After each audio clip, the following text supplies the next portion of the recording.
Hello everyone, हेर्नुहोस् है हामीले चाहिँ एउटा सानोबडे गार्डन बनाएको छु है, सागसब्जी रोप्ने। यसमा चाहिँ मैले के छरेको छु भनेर चाहिँ यहाँनिर तपाईँलाई देखाइरहेको छु।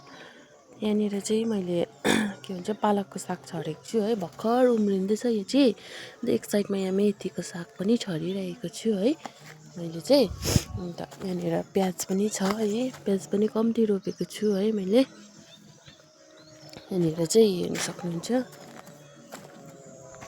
अन्त मैले यहाँनिर के भन्छ यतानिर चाहिँ कम्ती कोपी पनि छ हो। फल्नु चाहिँ फलेको छैन, डल्ला चाहिँ परेको छैन कोपीमा चाहिँ है। यहाँ हेर्नु सक्नुहुन्छ है तपाईँहरूले। यहाँ चाहिँ मैले मेथीको साग छरेको छु हो। अन्त यहाँ चाहिँ मुला पनि छरेको छु। मुला चाहिँ कम्ती पातला उम्रेको छ है, हेर्नु सक्नुहुन्छ है।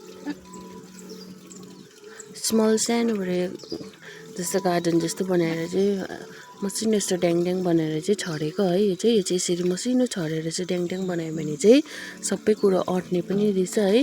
अन्त भेराइटी चाहिँ रोप्नु पनि सक्छ है। यहाँनिर चाहिँ सानो यस्तो ड्याङ बनाएको छ भने चाहिँ एक ड्याङमा मेथी, एक ड्याङमा साग यस्तो गर्दै छर्यो भने चाहिँ एकदम मजाले अँट्छ है, सानो गरामा पनि। अन्त चाहिँ मैले चाहिँ यहाँनिर चाहिँ धनियाँ पनि छरेको छु। धनियाँ चाहिँ यत्रो भएको छ हो, हेर्न सक्नुहुन्छ तपाईँहरूले धनियाँ।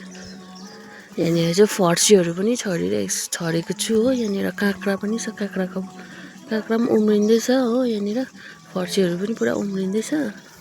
यहाँनिर धनियाँ हेर्न सक्नुहुन्छ है, धनियाँको बिचमा चाहिँ यहाँनिर फर्सीहरू पनि उम्रिरहेको छ हो। स्मल छ गार्डन चाहिँ है हाम्रो चाहिँ, स्मल। सानो कुरोहरू, सानो ड्याङहरू बनाएर रोप्यो भने पनि एकदम मजाले हुँदो रहेछ है।